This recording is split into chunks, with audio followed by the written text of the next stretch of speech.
Hello students, तुम्ही पाहत आहात लर्न विथ कोमल. आज आपण निबंधाचा एक प्रकार पाहणार आहोत, आत्मकथन.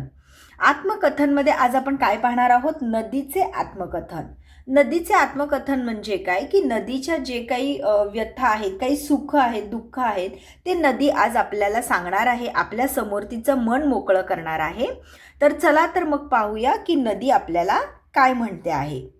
झुळझुळ झुळझुळ दरी दरीतून वनावनातून झुळझुळ मी वाहत येते, मी मंजुळ गाणे गाते, मी पुढेच धावत जाते. नदी काय म्हणते आहे? नदी कशी वाहते आहे? झुळझुळ वाहते आहे. आणि कशातून वाहत आहे? तर दरी दरीतून वनावनातून, म्हणजे सगळ्या डोंगर पर्वतांमधून, झाडाझुडपांमधून, जंगलांमधून, जिकडे तिकडे नदी काय करते आहे? झुळझुळ वाहत येते आहे. आणि झुळझुळ वाहते आहे म्हणजे जणू काही ती मंजूळ गाणे गात आहे. मी पुढेच धावत जाते. नदी कधीही रिवर्स येत नाही, तर नदी काय करत असते? कायम पुढेच धावत असते आणि सगळ्यांना काय करत असते? पाणी पुरवत असते. बाळांनो, ओळखलत का मला? होय, मी आहे इंद्रायणी नदी. आज मला तुमच्या पुढे माझे सुख दुःख सांगून माझे मन मोकळे करायचे आहे. ऐका तर माझी कहाणी. नदी काय म्हणते आहे की बाळांनो, ओळखलत का मला? मी आहे इंद्रायणी नदी. आज आपण कोणाचं आत्मवृत्त बघतोय? तर इंद्रायणी नदीचे. आज मला तुमच्या पुढे माझे सुख दुःख सांगून नदीला काय करायचं आहे? मन मोकळं करायचं आहे. तिची जी काही कहाणी आहे ती आपल्याला तिला सांगायची आहे. मी महाराष्ट्रातली नदी आहे, याचा मला अभिमान आहे. मी पुणे जिल्ह्यातील लोणावळ्याच्या उंच डोंगरावर उगम पावते. पुढे कामशेतजवळ माझे पात्र रुंद होते. नदी म्हणते आहे, मी महाराष्ट्रातली नदी आहे, याचा मला अभिमान आहे की मी महाराष्ट्रात वाहते. पुणे जिल्ह्यातील लोणावळ्याच्या उंच डोंगरावर उगम पावते आणि कामशेतजवळ माझे पात्र रुंद होते. आळंदी गावातून वाहत वाहत पुढे जाऊन मी भीमा नदीला मिळते. नदी कुठे मिळते? ही आळंदी गावातून वाहत वाहत पुढे जाऊन भीमा नदीला मिळते. माझ्या काठी शंकराचे प्राचीन मंदिर आहे. आणि तिथे काय आहे? भीमा नदीला मिळाल्यावर तिथे माझ्या काठी शंकराचं प्राचीन म्हणजे जुनं मंदिर आहे. शिवरात्रीला तर मंदिरात भाविकांची गर्दी जमते. त्यावेळी शिवशंभोच्या गजराने वातावरण भरून जाते. आता भीमा नदीला भेटते जेव्हा ही इंद्रायणी नदी, तिथे काय आहे? शंकराचं प्राचीन मंदिर आहे. आणि शिवरात्रीला भाविक काय करतात? तिथे खूप जास्त गर्दी करतात. आणि त्यांचं काय चालू असतं? तर शिवशंभो या नावानेच गजर चालू असतो. त्यामुळे वातावरण सगळं भरल्यासारखे वाटते. माझ्या किनाऱ्यावर हिरवीगार झाडे वेली वाढतात. सर्वांना गारगार सावली देतात. तहानलेले पशुपक्षी माझे पाणी पितात. माझ्या काठी शेतकरी शेतात धनधान्य पिकवतात. नदी काय म्हणते बघा, नदीचा किती उपयोग आहे. नदी किती आपल्याला मदत करते की नदीच्याच किनाऱ्यावर हिरवीगार झाडं वेली वाढतात, म्हणजे सगळ्या वनस्पती वाढतात. त्याचप्रमाणे सर्वांना गारगार सावली देतात. आणि जे काही तहानलेले पशु पक्षी प्राणी आहेत ते काय करतात? नदीचंच पाणी पितात. माझ्या काठी शेतकरी शेतात धनधान्य पिकवतात. म्हणजे शेतकरी काय करतो? नदी काठी त्याची शेती पिकवू शकतो, कारण नदीतून मिळणाऱ्या पाण्यामुळे त्याला शेती करायला सोपे जाते आणि धनधान्य पिकवता येते. बाळांनो, पाणी निर्मळच ठेवा. लोकसंख्या मोठ्या प्रमाणात वाढत चालली आहे, त्यामुळे माझे पाणी दूषित होत चालले आहे.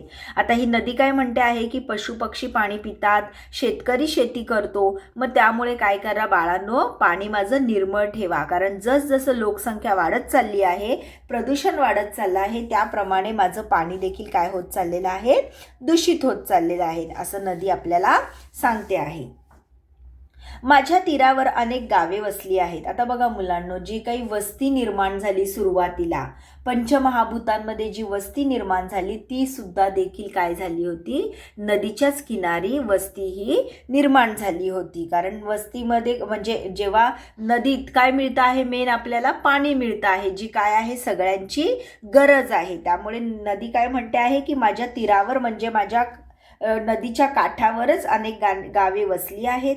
काही गावात रासायनिक कारखाने आहेत. रसायने साठविणारे व्यापारी, पावडर कोटिंग करणारे व्यावसायिक, रिकामी पोती, कचरा, भंगाराच्या वस्तू, कारखान्यातील सांडपाणी माझ्या पाण्यात सोडून देतात. आता नदी काय म्हणते आहे की माझ्या म्हणजे माझ्या काठावर तीरावर गावे वसली आहेत, पण काही गावात काय आहेत, रासायनिक कारखाने आहेत. असं जसं जसं प्रगती होत चालली आहे तसं कारखाने निघालेले आहेत, वेगवेगळी रसायनं निघालेली आहेत. पण हे व्यापारी काय करतात, तिथे जी काही पोती वगैरे रिकामी करतात, जो काही कचरा असतो कारखान्यांमधला, जे काही भंगार असतं, त्या सगळ्या वस्तू ते काय करून टाकतात, तर नदीच्या किनारी किंवा नदीमध्ये टाकून देतात. आणि मग हे सगळं कारखान्यातील सांडपाणी पाण्यात सोडून देतात आणि त्यामुळे नदीचं पाणी काय होतं, प्रदूषित होत आहे.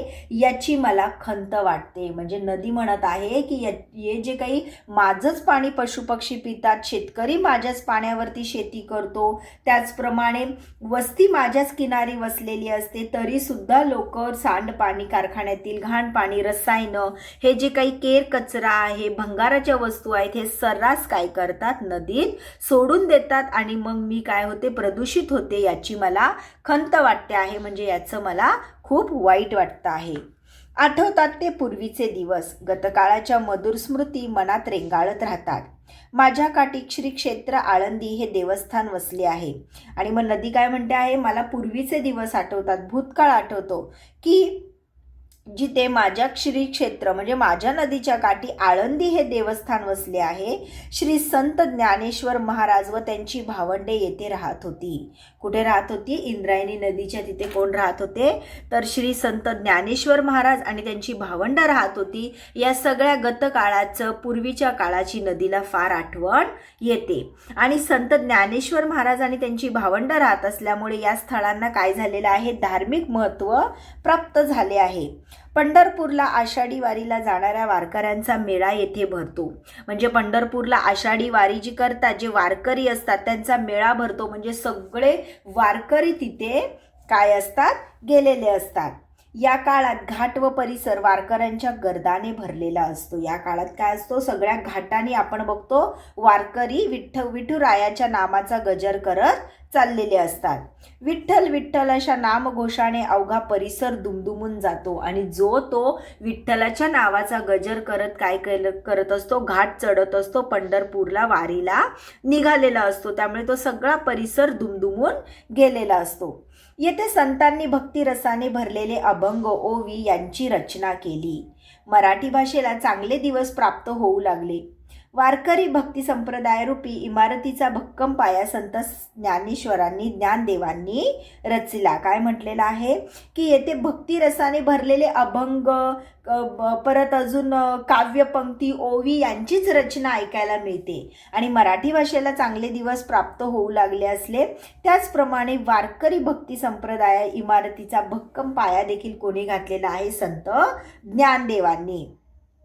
पुढे काय म्हटलेलं आहे बघा, तर त्या इमारतीचा कळस झाले संत तुकाराम महाराज. म्हणजे असं नदीनी हे पूर्वीचे दिवस नदीला आठवतात की कसं संत ज्ञानेश्वर आणि त्यांची भावंड राहत होती. त्यावेळेचा काळ किती छान होता. आणि आता जी काही लोक कारखान्यातलं सांडपाणी टाकून देतात, रासायनिक खतं वापरलेली पोती असतात, केर कचरा असतो, भंगार असतो, ते कसं टाकून देतात, याची नदीला काय झाली, आठवण झाली. माझ्या तीरावरती देहू गावचे ते, माझ्या तीरावरील देहू गावच ते.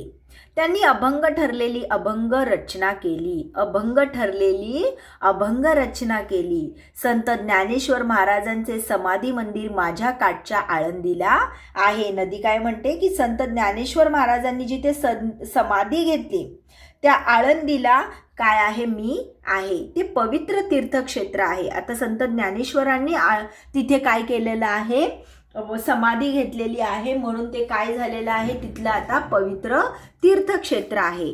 एका गोष्टीचे मला वाईट वाटले होते की रामेश्वर भट यांनी संत तुकाराम महाराजांना अभंगांच्या गाथा माझ्या पात्रात बुडवायला लावल्या. इंद्रायणी नदी काय म्हणते की मला खूप अभिमान वाटतो की संत ज्ञानेश्वर, त्यांची भावंड सगळे माझ्या इथे राहत होते, माझ्या तीरावर पशुपक्षी पाणी पितात, याचा नदीला आनंद आहे. पण रामेश्वर भट यांनी संत तुकाराम महाराजांना जेव्हा त्यांच्या अभंगांच्या गाथा काय सांगितल्या होत्या, नदीच्या पात्रात बुडवायला सांगितल्या होत्या, त्यावेळेस नदीला काय झालं होतं, फार वाईट वाटलं होतं.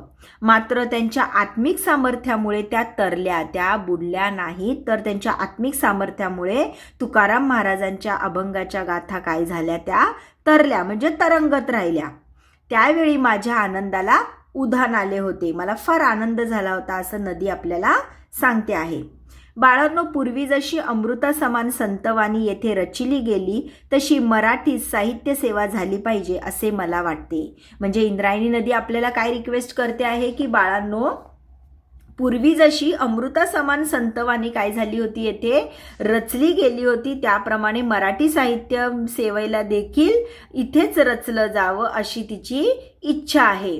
आता तर मराठीला अभिजाततेचा दर्जा प्राप्त झाला आहे. आता मराठीला काय झालेला आहे, अभिजाततेचा दर्जा देखील प्राप्त झाला आहे. तिला समृद्ध करा, मराठी साहित्य सरिता प्रवाहित ठेवा. नदीसारखी काय करा, ही मराठी साहित्य सेवा चालूच ठेवा, प्रवाहित ठेवा. तुम्हाला सांगायचे म्हणजे माझे पाणी स्वच्छ ठेवा, ते तुमच्या कल्याणासाठी, म्हणजे आपल्या भल्यासाठीच नदी आपल्याकडेच काय करते आहे, रिक्वेस्ट करते आहे, विनंती करते आहे की माझं पाणी स्वच्छ ठेवा, जेणेकरून काय होणार आहे, तुमचंच कल्याण होणार आहे, याच्यामध्ये तुमचंच हित आहे. निर्माल्य माझ्या पाण्यात न टाकता झाडांच्या मुळांशी टाका.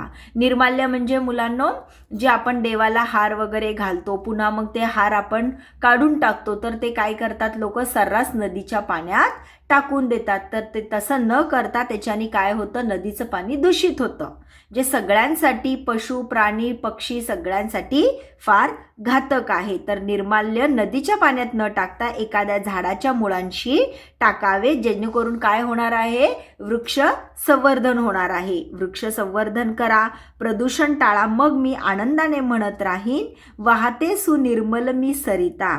मग तुम्ही जर वृक्ष संवर्धन केलं, प्रदूषण टाळलं, माझ्यामध्ये भंगार कचरा, रासायनिक म्हणजे वाईट रसायनं, त्याचप्रमाणे जे काही सांडपाणी आहे ते जर नाही टाकलं, तर मी काय होईल, सुनिर्मल सरिता म्हणजे निर्मळ अशी वाहणारी नदी, असं गाणं गात राहील. नीत गात गात मधुसंगीता, गाणं गात गात मी अशी स्वच्छ आणि निर्मळ अशी वाहत राहील. माझं आत्मकथन ऐकल्याबद्दल आपली मी आभारी आहे. झुळझुळ झुळझुळ झुळ म्हणजेच काय म्हणते आहे नदी, की मी जे काही आत्मकथन सांगितलं ते तुम्ही ऐकलं, त्याबद्दल देखील मी काय आहे, तुमची धन्य आहे. आणि नदी काय करते, झुळझुळ वाहायला सुरू करते. नदी कधी उलटा प्रवास करते का, नाही, तर नदी आपण काही जरी केलं तरी नदी ती वाहतच राहते. पण तिने आत्मकथन सांगताना काय सांगितलेलं आहे की माझं पाणी स्वच्छ ठेवा, माझी काळजी घ्या, याच्यामध्ये तुमचंच कल्याण आहे, तुमचंच भलं आहे. तर अशा प्रकारे आपण हा जो निबंध केलेला आहे, आत्मकथन, नदीचे आत्मकथन. मुलांनो, हा परीक्षेला तुम्हाला 8 मार्क्ससाठी येणारा प्रश्न आहे, तरी तुम्ही त्याची व्यवस्थित तयारी करून मस्तपैकी निबंध लिहिण्याचा प्रयत्न करा. चला तर आपण लवकरच नेक्स्ट निबंधाकडे वळूया. थँक्यू.